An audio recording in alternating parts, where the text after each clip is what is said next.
제3장. 여호와께서 가나안의 모든 전쟁들을 알지 못한 이스라엘을 시험하려 하시며 이스라엘 자손의 세대 중에 아직 전쟁을 알지 못하는 자들에게 그것을 가르쳐 알게 하려 하사 남겨두신 이방 민족들은 블레셋의 5 군주들과 모든 가나안 족속과 시돈 족속과 바알 헤르몬 산에서부터 하맛 입구까지 레바논 산에 거주하는 히위 족속이라. 남겨두신 이 이방 민족들로 이스라엘을 시험하사 여호와께서 모세를 통하여 그들의 조상들에게 이르신 명령들을 순종하는지 알고자 하셨더라.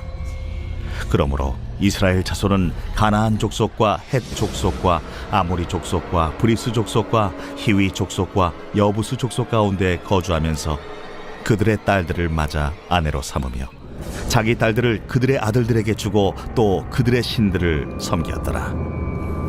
이스라엘 자손이 여호와의 목전에 악을 행하여 자기들의 하나님 여호와를 잊어버리고 바알들과 아세라들을 섬긴지라.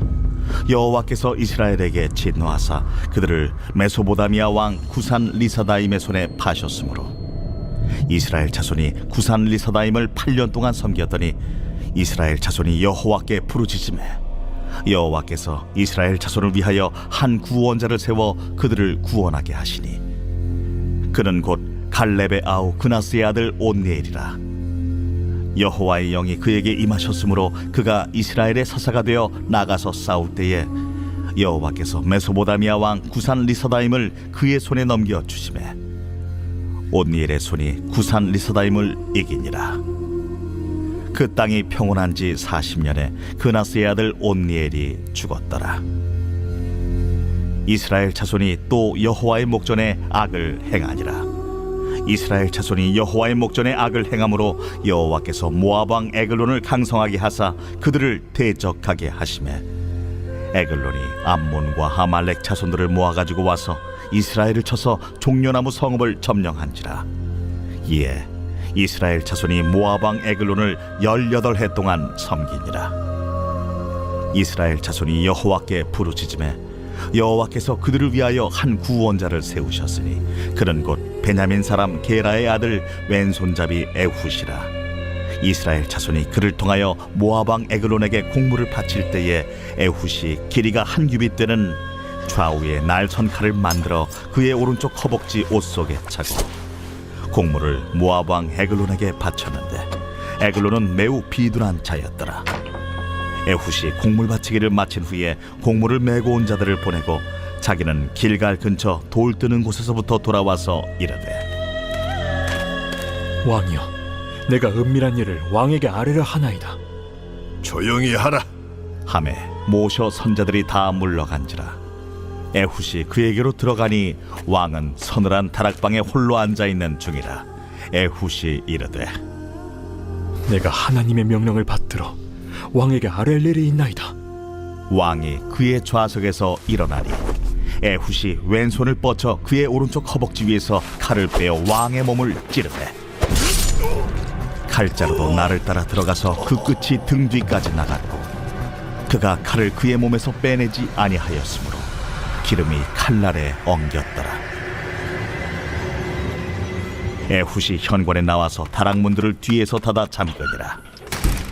에훗이 나간 후에 왕의 신하들이 들어와서 다락문들이 잠겼음을 보고 이르되 왕이 분명히 서늘한 방에서 그의 발을 가리우신다 하고 그들이 오래 기다려도 왕이 다락문들을 열지 아니하는지라 열쇠를 가지고 열어본즉 그들의 군주가 이미 땅에 엎드려져 죽었더라. 그들이 기다리는 동안에 에훗이 피하여 돌 뜨는 곳을 지나 스이라로 도망하니라. 그가 이르러 에브라임 산지에서 나팔을 불매 이스라엘 자손이 산지에서 그를 따라 내려오니 에훗이 앞서가며 그들에게 이르되 나를 따르라. 여호와께서 너희의 원수들인 모압을 너희의 손에 넘겨주셨느니라. 무리가 에훗을 따라 내려가 모압 맞은편 요단강 나루를 장악하여 한 사람도 건너지 못하게 하였고 그때에 모압 사람 약 10,000명을 죽였으니 모두 장사요 모두 용사라. 한 사람도 도망하지 못하였더라. 그날에 모압이 이스라엘 수하에 굴복하매 그 땅이 80년 동안 평온하였더라. 에훗 후에는 아나세 아들 삼갈이 있어 소모는 막대기로 블레셋 사람 600명을 죽였고 그도 이스라엘을 구원하였더라. 빛이 있으라. 이른 아침 말씀 앞에 나오신 우리 성도님들 축복합니다. 말씀의 은혜와 지혜로 오늘 하루도 정말로 빛나고 복된 날 되시기를 기도합니다. 자, 오늘 우리가 함께 나눌 말씀 사사기 3장입니다. 이제 오늘 본문부터 시작해서 사사기에 기록되어 있는 12명 또는 13명이라고도 하기도 하는데 이제 인물 하나를 어떻게 평가하느냐에 따라 좀 다르긴 합니다. 그 사사들이 우리가 알고 있는 내용대로 쭉 인물별로 사건별로 진행이 됩니다. 그 전에 이제 이 하나님께서 이스라엘 백성들에게 원하시는 것이 있었어요. 그것이 뭐냐면 전쟁을 알지 못하는 자들에게 전쟁을 가르치고 싶어 하셨습니다. 2절 같이 읽겠습니다. 이스라엘 자손의 세대 중에 아직 전쟁을 알지 못하는 자들에게 그것을 가르쳐 알게 하려 하사 남겨두신 이방 민족들은 4절 한번 같이 읽겠습니다. 남겨두신 이방 민족들로 이스라엘을 시험하사 여호와께서 모세를 통하여 그들의 조상들에게 이르신 명령들을 순종하는지 알고자 하셨더라. 이제 읽진 않았지만 1절에 가나안의 모든 전쟁 이렇게 기록되어 있는데 사실 이스라엘 백성들이 자기 군사력으로 싸운 전쟁은 하나도 없어요. 그들이 군사력으로 이긴 전쟁은 없습니다. 그러니까 가나안의 모든 전쟁은 그들의 군사력으로 싸운 전쟁이 아니라 오직 하나님께서 직접 싸우신 하나님의 그런 전쟁이었습니다. 그러니까 백성들은 하나님을 믿고 신뢰하고 믿음과 순종으로 그 전쟁의 승리를 맛보았던 것입니다. 그렇기 때문에 하나님께서 전쟁을 알지 못하는 이 후손들에게, 자손들에게 전쟁을 가르치고자 하시는 것은 전쟁의 기술을 말하는 것이 아니라 무엇이 전쟁에서 승리하게 하느냐? 바로 하나님 말씀의 순종, 하나님 명령의 순종, 그 순종을 가르치고자 하는 그런 하나님의 마음입니다. 그런데 여기서 이어서는 말씀을 보면 이스라엘은 이 가르침 그리고 이 하나님의 시험에 실패했습니다. 그러니까 남겨둔 족속과 싸워서 그들을 내쫓지 않는 거죠. 그러니까 그들이 전쟁을 포기한 거예요. 그들은 계속 전쟁을 해야 됩니다. 남겨둔 그 민족들, 그들이 지금 남겨둔 그 민족들이 그들에게 가시가 되고 올무가 되고 그렇기 때문에 자기들이 편리해서 남겨준 그 민족들, 그 족속들로 인하여서 그들은 계속 전쟁을 해야 되는 것이 그들의 또한 과제이기도 한데 그런데 그들은 남겨둔 족속들 사이에 거주하면서 통원하였을 뿐만 아니라 하나님을 버리고 그들의 신들을 섬겼더라 이렇게 기록하고 있습니다. 그러니까 하나님은 정말로 가까운 내 주변의 환경을 통하여서 나의 믿음의 반응, 나의 신앙적 태도를 점검하실 때가 있습니다. 그러니까 우린 다 세상 가운데 살지 않습니까? 지금 이 이스라엘은요, 지금 남겨있는 족속들로부터 뺑 둘러싸여 있는 그런 형편입니다. 그러니까 우리도 세상 가운데 살고 있는데 그러면 나는 그 세상 가운데 살면서 하나님의 백성으로서의 삶을 살고 있는가? 하나님을 드러내는 삶을 살고 있는가? 아니면 그들에게 물들고 그들에게 흡수되고 말씀과 분리되어 살고 있지는 않은가? 이런 질문이 우리에게 있어야 합니다.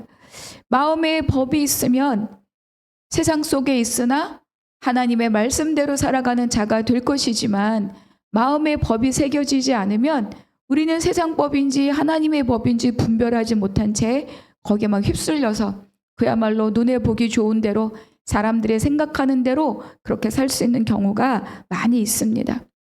그래서 내가 또 생각해 봐야 돼요.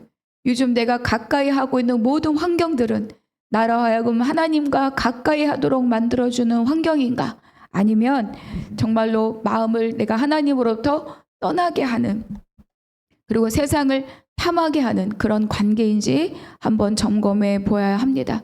내가 누구를 만나고 어떤 환경에 있고 어떤 것을 즐겨하는지에 따라서 내가 하나님과 점점 깊어져가는 관계에 있게 되는가 아니면 하나님을 떠나는 그리고 세상에 흡수되는 그런 상황에 놓여 있게 되는가 이런 것들이 이제 우리가 세상 속에 살아갈 때 유의해야 될 점들입니다. 그러니까 이스라엘은 그들의 속에 그 가운데 살면서 그들의 문화를 거절하지 않았고 오히려 그들의 문화에 흡수되었죠. 그리고 하나님을 버리고 그 신들을 섬겼습니다. 그러니까 가까이 하면 물드는 거예요. 그런데 무엇을 가까이 하느냐가 너무 중요한 거죠. 그러니까 꼬박꼬박 교회에 온다 하더라도 안 오는 것보단 낫겠지만 꼬박꼬박 교회에 출석해도 몸만 와 있고 마음과 생각이 막 세상을 향하여 둥둥 떠다니는 그런 경우라면 우리는 그 마음을 다잡아서 말씀 앞에 끌고 와야 됩니다. 그 끌고 오기 위한 노력과 수고와 절제와 하나님의 통치를 바라는 마음과 그런데 그렇게 하지 않고 교회에 내가 왔다는 것에 만족하고 내가 시간을 지켰다는 것에 만족하고 그 마음을 내가 다스리지 않는다면 우리는 또다시 여기 이스라엘 백성들처럼 그들에게 흡수되고 그들의 문화에 오히려 빠져들고 그래서 하나님을 버리는 그런 삶을 살아갈 수도 있습니다. 그렇기 때문에 잘 살피고 경계해야 되죠. 어느 순간 어느 때 내가 이 거짓된 것에 얽혀들 수 있을지 우리는 알 수 없습니다. 7절과 8절 같이 읽겠습니다. 이스라엘 자손이 여호와의 목전에 악을 행하여 자기들의 하나님 여호와를 잊어버리고 바알들과 아사라들을 섬긴지라. 여호와께서 이스라엘에게 진노하사 그들을 메소보다미아 왕 구산 리사다임의 손에 파셨으므로 이스라엘 자손이 구산 리사다임을 8년 동안 섬겼더니. 이제 이 7절에 있는 말씀은 이 이스라엘 백성들의 이 반역에 대한 전형적인 묘사글이죠. 악을 행하고 하나님을 잊어버리고 그들의 신들을 섬겼다. 우상을 섬겼다. 이렇게 계속해서 이제 반복되어 기록됩니다. 그러니까 하나님께서는 어때요? 정말로 애굽의 압제 속에 있던 하나님의 백성들을 빼내고 건지시고 자유케 하셔서 인도하시고 그리고 성막을 짓게 하시고 이 가나안 땅까지 인도하셔서 전쟁하게 하시고 또 하나님 직접 전쟁에 참여하시고 그 땅을 차지하게 하였는데 근데 이들은 하나님을 버림으로 다시 억압의 굴레에 말려들고 있었다는 겁니다. 그러니까 죄가 우리를 속입니다. 우리는 하나님을 따르는 삶이 어렵다. 하나님을 따르는 삶은 살기 어려운 삶이라고 거짓된 소리에 우리가 속아 넘어갈 수가 있어요. 그래서 자유하게 내 마음대로 사는 게 자유한 것이고 그리고 또 그 내 마음대로 마음껏 살아가는 것이 행복한 것이고 그렇게 생각할 수 있지만 그것이 바로 세상의 올무이고 그것이 바로 우리의 가시가 된다는 것을 여기서 다시 한번 우리에게 밝히 알려주고 있어요. 하나님은 압제에서 건지고 빼내셨는데 다시 그 압제 가운데로 그냥 빨려 들어가는 거죠. 그러니까 하나님을 의지하지 않고 사람을 의지하는 것, 거룩을 따르지 않고 내 편리를 따르는 것, 이런 모든 것들이 하나님 보시기에 악을 행하고 하나님을 버리고 우상을 섬기는 그런 삶이라고 말씀하고 있습니다. 여러분 우리가 하루하루 살아갈 때 왜 우리가 매일 말씀 앞에 나옵니까? 바로 이렇게 살지 않기 위해서입니다. 하나님이 예수 그리스도를 통해서 우리에게 자유를 주셨는데 그런데 그 자유를 소홀히 여기고 그것이 정말 자유인지 모른 채 내 마음대로 사는 것이 자유인지 알고 그렇게 우리가 휩쓸려 들어갈 때 우린 다시 세상의 죄, 악의 굴레, 하나님을 버린 그 대가로 인한 그런 어떤 속박의 삶을 다시 살아갈 수밖에 없다. 9절 함께 읽겠습니다. 이스라엘 자손이 여호와께 부르짖음에 여호와께서 이스라엘 자손을 위하여 한 구원자를 세워 그들을 구원하게 하시니 그는 곧 갈렙의 아우 그나스의 아들 온니엘이라. 그러니까 이스라엘의 부르짖음을 들으신 여호와 하나님께서 구원자를 세워주십니다. 그러니까 하나님의 은혜가 구원입니다. 구원은 오직 하나님의 은혜로부터 오는 게 바로 이 구원인 거죠. 그러니까 백성들은 그들이 처한 이 고통, 이 어려움 가운데 부르짖을 뿐입니다. 그리고 하나님 이들을 긍휼히 여기시고 그리고 하나님의 징계의 목적은 멸망이 아니라 하나님의 징계의 목적은 하나님의 백성이 하나님께로 돌이켜오는 것이기 때문에 하나님은 이 백성들의 부르짖음에 긍휼함을 가지고 은혜로 응답하시는 겁니다. 온니엘이라는 사람을 여러분 다 기억하시죠? 그렇죠. 갈렙의 조카이면서 동시에 사위입니다. 정복전쟁 때 갈렙을 따라서 전쟁에 참여했고 그리고 기랴세벨을 점령한 사람이 바로 이 온니엘입니다. 그 덕분에 갈렙의 딸 악사를 아내로 맞이하죠. 그러니까 이 온니엘은 어떤 사람이냐? 전쟁을 아는 사람이에요. 그리고 갈렙의 믿음과 순종의 유산을 물려받은 사람이 바로 이 온니엘입니다. 그래서 이 온니엘을 이 많은 사사 중에 가장 모범적인 사사로 생각하기도 합니다. 그러니까 하나님을 알지 못하는 세대가 아니라 하나님을 알지 못하는 다른 세대가 아니라 하나님을 아는 다음 세대, 믿음의 세대가 바로 이 온니엘이었습니다. 그래서 하나님께서 이 온니엘을 이스라엘의 첫 번째 사사로 사용하시고 세우십니다. 그러니까 믿음의 유산을 가진 이 온니엘 한 사람이 제일 먼저 이스라엘 백성을 구원하는 자리에 서게 되는 거죠. 그러니까 하나님께서 이 온니엘을 세우시고 이 온니엘에게 하나님의 영을 부어주시고 싸우게 하시고 이기게 하심은 다 뭡니까? 이 백성을 향한 하나님의 구원의 마음을 이렇게 드러내 보여주시는 거죠. 하나님께서 이 백성을 향한 그 구원의 의지가 여전하다는 것을 다시 한번 밝히 알게 합니다. 그것으로 인하여서 이 이스라엘 백성들은 어떻습니까? 다시 하나님께로 돌아올 기회를 얻게 되는 거죠. 신명기부터 계속 말씀하시는 것은 복과 저주를 이야기합니다. 그리고 여호수아는 그랬죠. 선한 말씀과 불길한 말씀 다 누구로부터 옵니까? 그렇죠. 여호와 하나님으로부터 옵니다. 그러니까 내가 복의 삶을 살고 싶다면 내가 하나님께 붙쫓아가는 그 삶이 곧 나에게 복의 삶이 되는 거고 내가 그 하나님을 거역한다면 내가 원하지 않아도 우린 다시 압제와 속박으로 빠져드는 그런 고통의 삶을 살아갈 수밖에 없습니다. 그런데도 불구하고 하나님 그들이 부르짖을 때 다시 하나님께서 사사를 세워서 그들을 그 압제로부터 건지시고 빼내주신다. 이 하나님의 은혜가 없다면 정말로 우리가 어떻게 살아갈 수 있겠습니까? 11절 그 땅이 평온한 지 40년에 그나스의 아들 온니엘이 죽었더라. 그러니까 이 온니엘의 사사 기간이 40년이었다는 거죠. 그래서 온니엘이 강건하게 살아있는 동안 그동안에 이 백성들은 평온하였다. 안식을 누렸다. 그런데 이제 이 사사의 죽음이 문제인 거예요. 자, 이 온니엘이 죽자 이스라엘은 다시 하나님 앞에 악을 행합니다. 그래서 그동안에는 여호수아가 있고 전쟁을 아는 세대들, 여호와 하나님을 알고 하나님의 행하심을 아는 세대들이 막 버티고 있을 때는 정말로 누구도 이스라엘 백성들의 대적이 되지 못했는데 이제는 모압조차 하나님이 일으키시는 거예요. 모압을 강하게 일으키셔서 이스라엘을 대적하게 하십니다. 14절 이에 이스라엘 자손이 모압 왕 에글론을 18해 동안 섬기니라.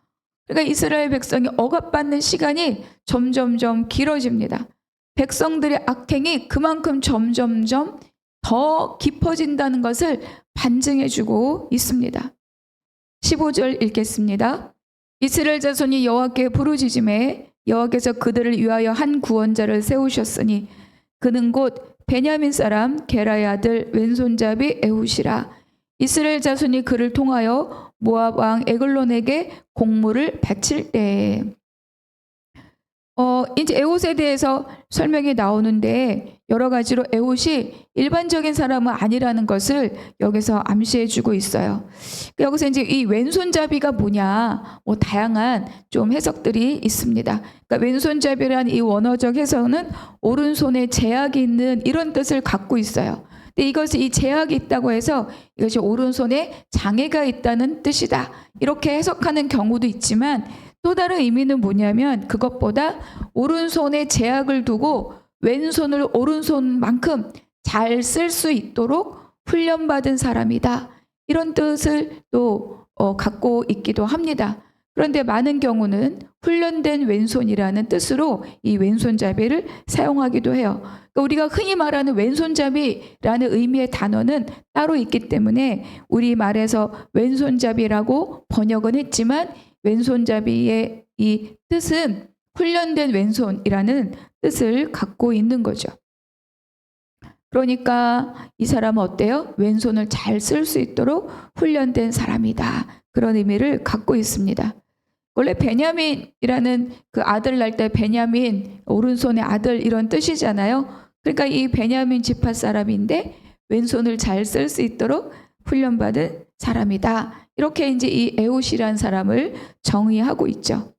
근데 이스라엘은 그 한 사람을 어떻게 사용하느냐? 모압 왕 에글론에게 곡물을 갖다 주는 사람으로 그 일을 담당시켰습니다. 그러니까 그는 잘 훈련된 사람이지만 그가 하고 있는 일은 그렇게 대단한 일이 아니었다는 거예요. 그런데 그가 어떻게 행합니까? 그 기회를 이용해서 자기가 왼손이 훈련되었다는 것과 또 애굽 왕이랬는데 모압 왕 에글론에게 가까이 갈 수 있다는 그의 어떤 역할의 이점을 이용해서 그는 그 에글론 왕을 죽이고 백성을 자유케 하는 일에 사용이 됩니다. 그러니까 하나님은 정말 생각지도 못한 때 예기치 못한 사람을 통해서 하나님의 일을 이루어내십니다. 별 볼 일 없는 사람, 별 볼 일 없는 도구, 하나님 앞에 별 볼 일 없는 것은 없다. 하나님 손에 붙들림 받으면 다 하나님의 뜻에 합당하도록 쓰여진다는 거예요. 읽진 않지만 마지막 절이 그거죠. 삼갈이라는 자가 소모는 막대기로 블레셋 사람 600명을 죽였더라. 여러분, 블레셋 사람은요 전쟁에 능한 사람들입니다. 그런데 그가 소모는 막대기, 아무런 정말로 하잘것 없어 보이는 무기도 아닌 도구로 블레셋 사람 600명을 죽였더라. 그러니까 하나님 손에 붙들리면 그 어떤 것도 불필요하고 그 어떤 것도 쓸모없는 것이 없다. 저와 여러분, 아니 저만 별 볼 일 없는 것 같은 인생이지만 남들한테 확 자랑스럽게 내보일 이력이 아무것도 없지만 그럼에도 불구하고 하나님 손에 붙들릴 때 그때 정말 하나님의 때에 하나님의 필요에 따라 아름답게 사용된다는 것을 오늘 다시 한번 우리에게 말씀해 주고 있습니다. 그렇기 때문에 타인과 비교한 나를 보는 것이 아니라 정말로 하나님의 어떤 형태로든 그 맡기신 일을 성실하게 충성된 종처럼 성실하게 감당하는 것이 바로 더 중요하고 우리 인생을 가장 복되게 하는 길이라는 것을 깨닫고 오늘 하루 다른 것과 비교하면서 낙심하지 말고 안 될까 두려워하지 말고 좀 오늘 하루 온전하게 하나님을 붙들고 살아가는 날이 되기를 주님의 이름으로 축복합니다. 묵상 질문, 오늘 나에게 주신 한 구절 은혜의 말씀 기록하고 또 적용해 보시기 바랍니다. 두 번째, 요즘 내가 즐거워하고 가까이 하고 있는 환경, 관계는 어떤 것들입니까? 그 속에서 나는 신앙인으로 구별된 삶을 살고 있습니까? 아니면 세상의 즐거움에 참여하고 있습니까? 여러분 잘 살펴보시기 바랍니다. 세 번째, 두 사사는 모두 다 하나님이 부르실 때 순종했습니다. 나는 하나님이 내 삶의 모든 부분, 남들이 보기 어떠한가 상관없이 왼손이 훈련되었든 소를 모는 사람이든 또 어떤 좋은 스펙이 있든 나의 삶의 모든 부분이 하나님이 사용하시도록 온전히 맡기고 있습니까? 기도하겠습니다. 하나님 감사합니다. 오늘 깨닫게 하신 말씀으로 하루를 강건히 살게 하여 주시옵소서. 세상 속에서 구별되어 살기 위한 전쟁을 두려워하지 않는 하루가 되게 하여 주시옵소서. 모든 것 감사하고 우리 주 예수 그리스도의 이름으로 기도하옵나이다. 아멘.